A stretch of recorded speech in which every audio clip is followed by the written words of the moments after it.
The views and opinions expressed on any program are those of the producers and/or the persons appearing on the program and do not necessarily reflect the views and opinions of FRC Media, Bristol Community College, or the City of Fall River.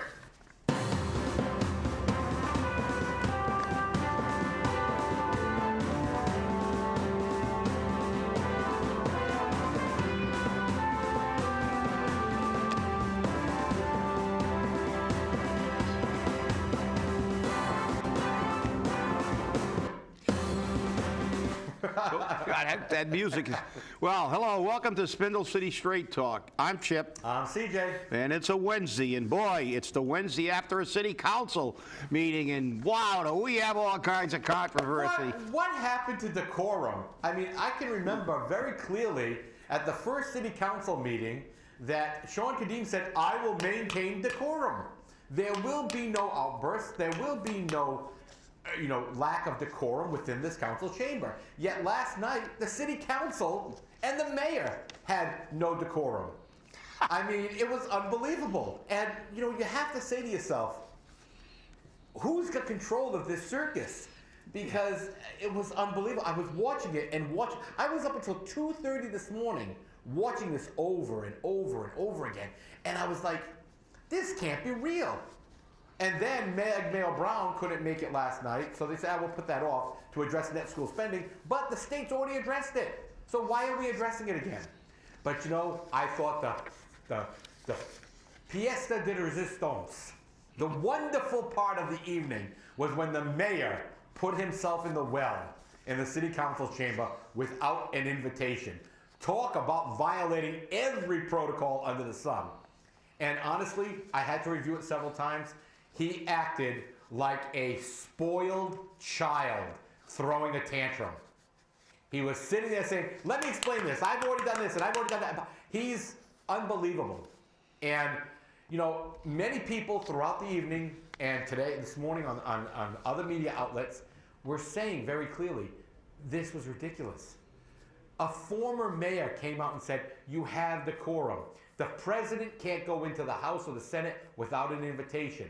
The governor can't go into the House or the Senate without an invitation. But the mayor thinks he can go into the city council chamber without an invitation? And they said very clearly, we need to waive the rules. Oh, we're in finance. I don't care what you were in. The mayor wasn't invited. And he needs to definitely pay attention to decorum. And if he's not going to, how can you have any decorum? How can you have any privileges? How can you have any rights? You don't get them that way. And the problem is this. He said throughout his campaign, I'm going to work with the city council. I'm going to have an open door. We're going to get together. But last night, I think the city council made it very clear. We're not going to work with you, Mr. Mayor. We're going to shove this one right up your backside. Because every single one of them, okay, that normally spoke, which they shouldn't have, because you know what they say, it is better to be thought the fool than to open your mouth and remove all doubt. So, a lot of it last night was all petty tantrums. And they picked on things that were unbelievable. So, put your personal opinions aside. Don't throw your tantrums. And Mr. Mayor, honestly, go back to school, because obviously your education in poli-sci and political science was very ineffective, because this isn't the first time you've acted like a spoiled child, not getting your way, and you've got to stop that. Oh, well, obviously everybody knows I've gone on record as, I like the House of Commons. I like a little rowdiness and a little liveliness. I didn't say it was bad. In a debate. No, I know you didn't. But I think, anything to an extreme is no good. I mean, when we begin to lose perspective on doing the business of the city, that's when you have to draw the line. But the reality is that, we really do need a government where there are checks and balances. You can't agree with everything the mayor says, and you can't disagree with everything they say. The criteria has to be, is it good for the people of Fall River? And the reality is, I'm glad to see the council scrutinizing things. I mean, I said I'd give them, the benefit of the doubt, and, I'm not talking about decorum, but the fact is, I agree not putting every job into ordinance. I agree with not having political jobs that are created, made virtually impossible to ever get out of the system again. And I'm glad that they're looking into things like contracts and say, if you can't have clauses where these people can manipulate and get big raises, all we have to do, ironically enough, all we have to do is look down the road to Taunton. And I saw a piece on Channel 10 News last night about the chief of staff in Taunton.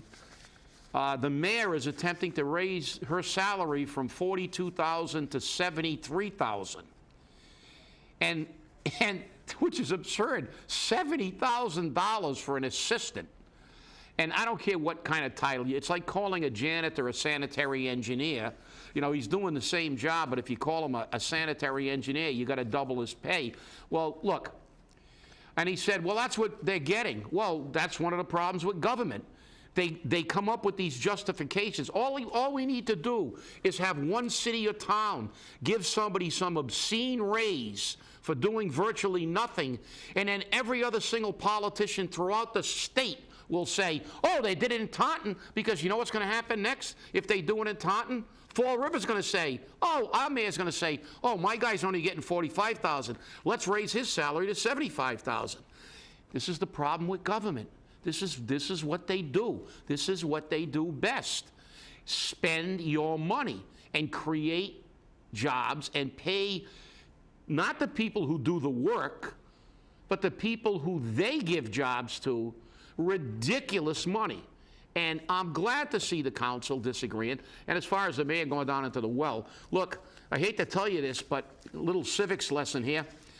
We have a legislative and judicial and an executive branch of government. You are the executive branch, Mr. Mayor. You are not the legislative branch. And when you walk into that council chamber uninvited, you are just a regular citizen.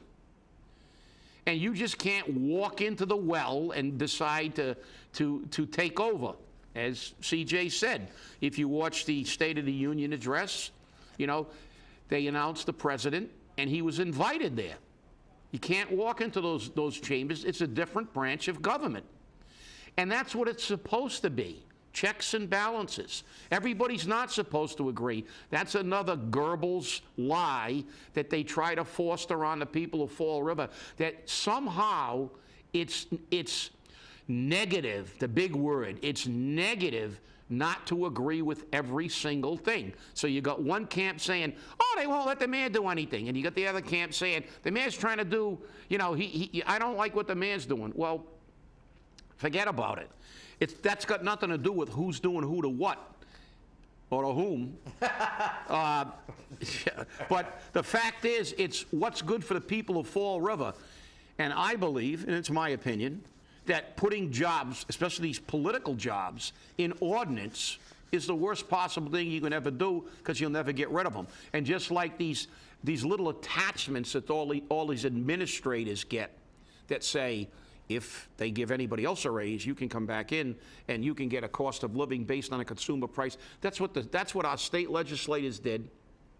That's what the mayor had in his contract. That's what the city council had in there where they were getting automatic pay raises.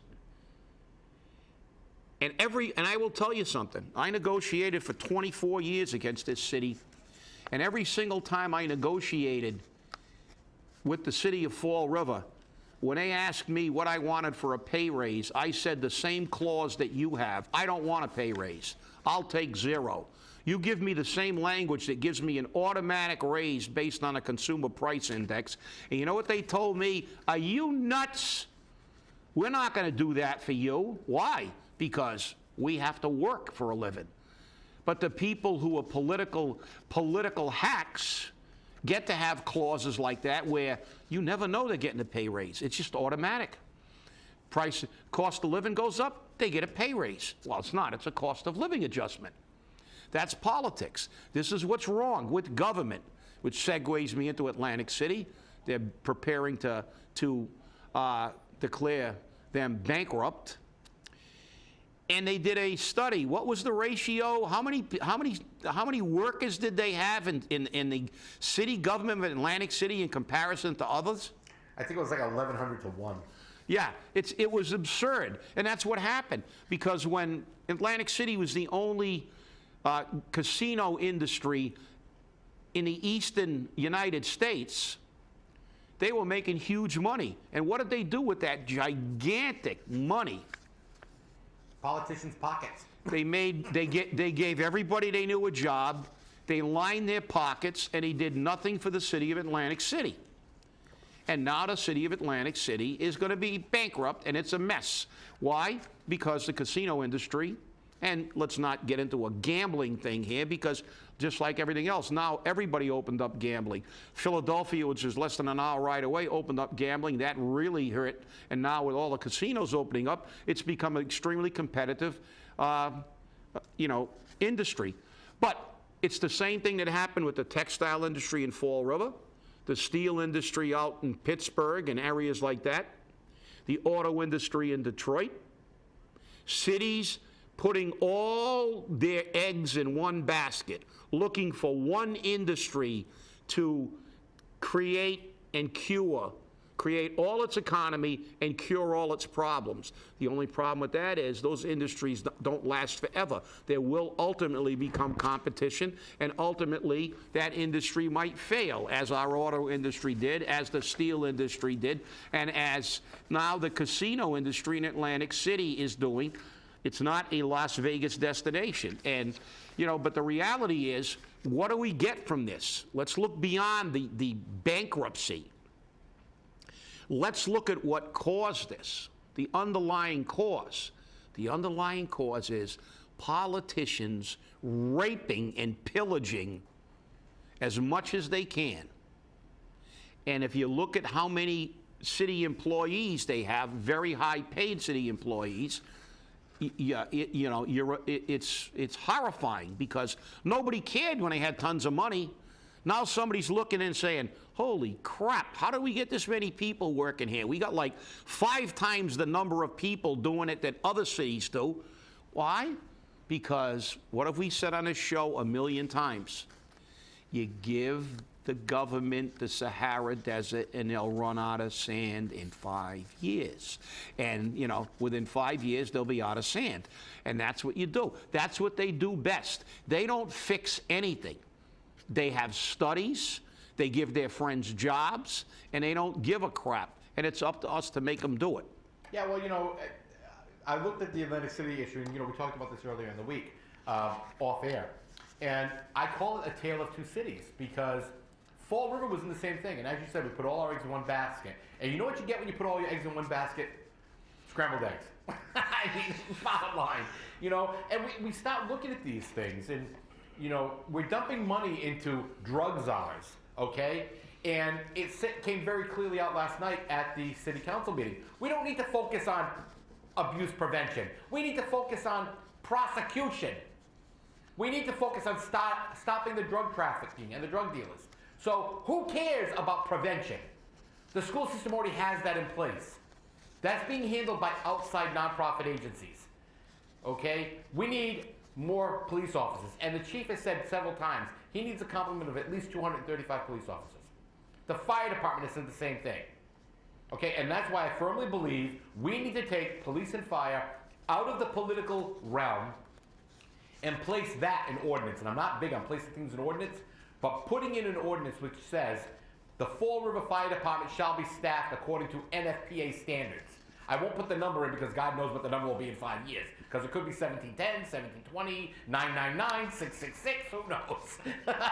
But, if we take that whole thing out of the political realm where they have any control, they're not going to have a choice. And they do, and this kind of segues into what I'm talking about here with net school spending. Okay? That's set by state law. The city can't get around it. Although they try and they fight, they spend more money on fighting meeting the net school spending than they do in meeting it. And when you do that and you take it out, yes, we have to fund it now. Because guess what? You got no choice. So maybe that's what we should do. Maybe we should get the people together and say, hey, you know what, Mr. Mayor? You know what, City Council? We're tired of you saying we got to cut fire because we don't have enough money and we have to raise taxes otherwise. 'Cause the minute they do that, everyone says, oh, we can't do that. We got to have fire. We got to have police. If you can't use that as a threat anymore, what are you going to use next? So, but into the net school spending, you know, the Herald News published a story this week, and we had already known about it, that the state had already weighed in on Florida's net school spending disputes. And you know, the kicker is they have to allocate an additional $1.5 million. I just spoke with Kathy Ann about this on Monday. Oh, well, we have the money. Well, let's see. You've got $1.2 million allocated to the trash fee, creating a new tax, in my opinion, and according to state law, and according to an opinion by a court. But we're going to do that anyways, and DOI said the heck with you. So, No, I'm just like, go ahead. yeah, no, you have to laugh about it. It is. And now you've got 1.5 going to the school system that has to be paid, and we still haven't met last year's. Still haven't met last year's fiscal year 2015's net school spending requirements. So that's $2.7 million out of 3.3 in free cash, and they're already spending that. So if we have a catastrophe, what are we going to do? You know, it just gets to be so ridiculous. And they're still arguing. They're saying, oh no, you know, because the amount's going to carry over to the next year. And they keep saying we can carry over 5%. Well, guess what? It doesn't work that way. And the city needs to spend an amount just shy of $133.2 million a year, set by charter. What's the problem? If you know, if that's a fixed cost every year, why do you have such a problem meeting that net cost? I'll tell you why. Because you hire your political butt kissers. Okay, and maybe last night having Jazel have his bottom spanked the way it was, all right, in the city council chamber, if he receives it that way and says, okay, I'm doing something wrong here. We know that the position for the new DCM director is filled. We know that, and we know that it's going to be one of his minions. We know that as well, okay? And it's going to be $98 million, and this was brought up last night. So we got two positions, not 98. Kenny Pacheco's getting a $15,000 a year pay cut, and he's being moved to another department. And I don't always agree with Linda, but I'll tell you, when she turns around and says, you have a guy who has dedicated a good portion of his life to this city, has done tremendous work, has done everything possible to make everything move forward the right way, but you know, after you're done doing all the things that you've done, we're going to kick you into another department and give you a pay cut. That makes me want to stay. That makes me want to work here. And he goes, well, I've cut 4 positions. And he has no intentions, he said last night, I'm going to quote him, I have no, and these positions are required, remember this, I have no intentions of hiring a treasurer or a assessor. That's why I gave a permanent $7,500 increase to the second in command in those departments. Yeah, well, you know, to hell with law, and you know, if it's required by statute, ultimately it's going to get them. But you know, this is the whole key to the problem, the crux to the problem here.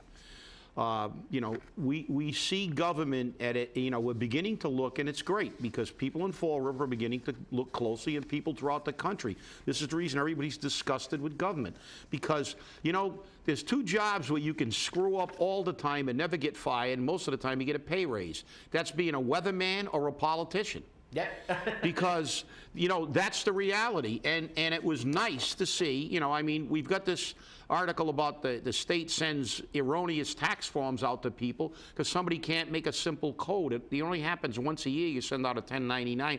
It's going to cost $35,000 to correct it. And who pays? We do. And what's going to happen to whatever bonehead did this or whatever group of boneheads did this? We'll give them a raise and a You know, promotion. we'll probably give them a raise. And it was nice, I have to say, it was nice to hear some people in the city council catch up with Spindle City Straight Talk. You know, when Steve Long started talking about percentage of people living below the poverty level, it's something we've been talking about for a very long time, and I spoke about in front of the council numerous times. But it's also nice to hear him talk about the nonprofits. We talked about nonprofits, I don't know, a long time ago. And he's right. We give everybody a TIF, And if you don't get a TIF, you're exempt from taxes anyway. And he's 100% right. Charlton Memorial Hospital is a nonprofit hospital. Really?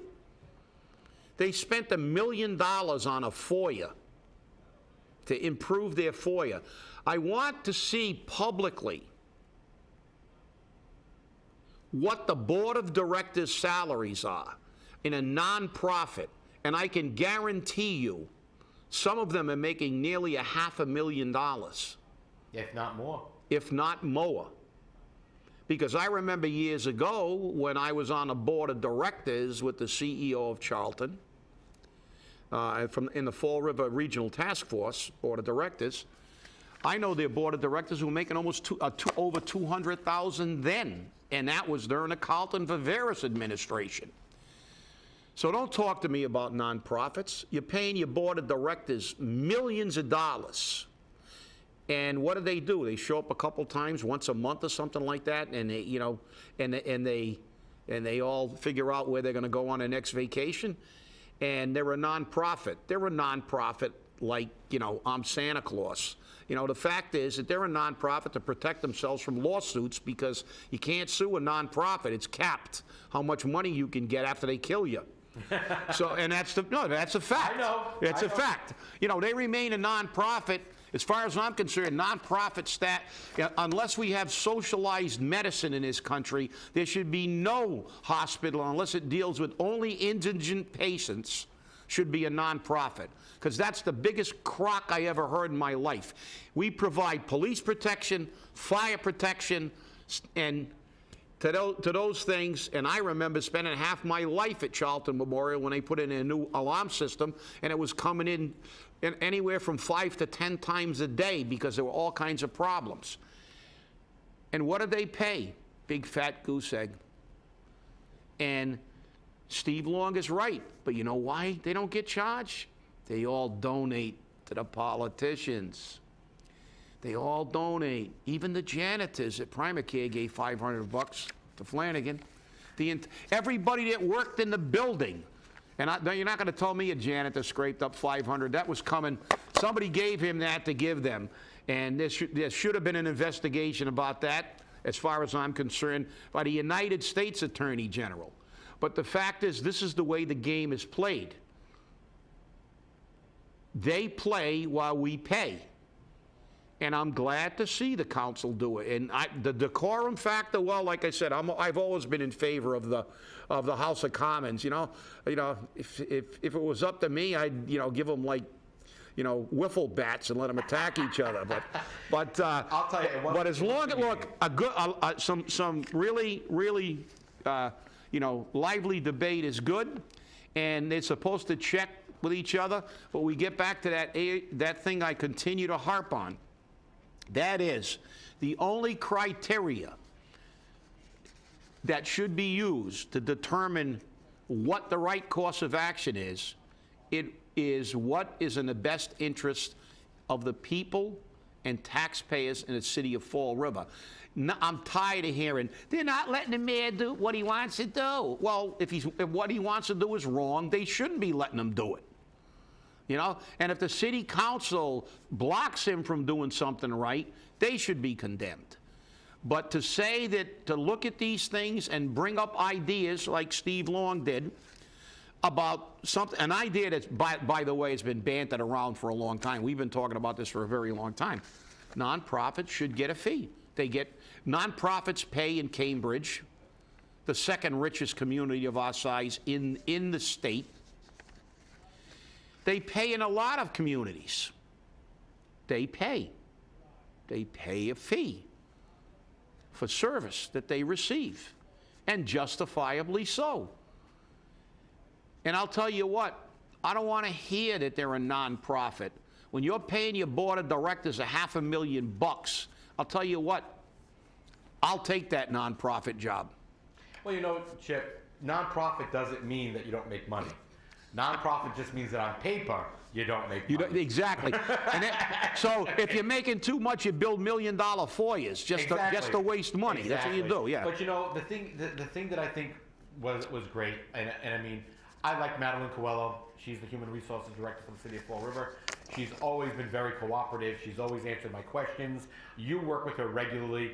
I find it very interesting that they picked out one line in her contract that we're talking about and said, no, I want a line item veto. You don't even have that authority, but you made the effort to show that you're looking out for John Q. public taxpayer. And while I may not agree with Richard Cabaceras on a lot of things, I think that took a lot of guts. But I will tell you one thing, Linda went off yesterday that was unbelievable. And if you haven't watched the show, go to frgtv.us, click on video on demand, and watch the show. It was unbelievable. It was an absolute farce. And honestly, I think it could win an Emmy for a comedic drama.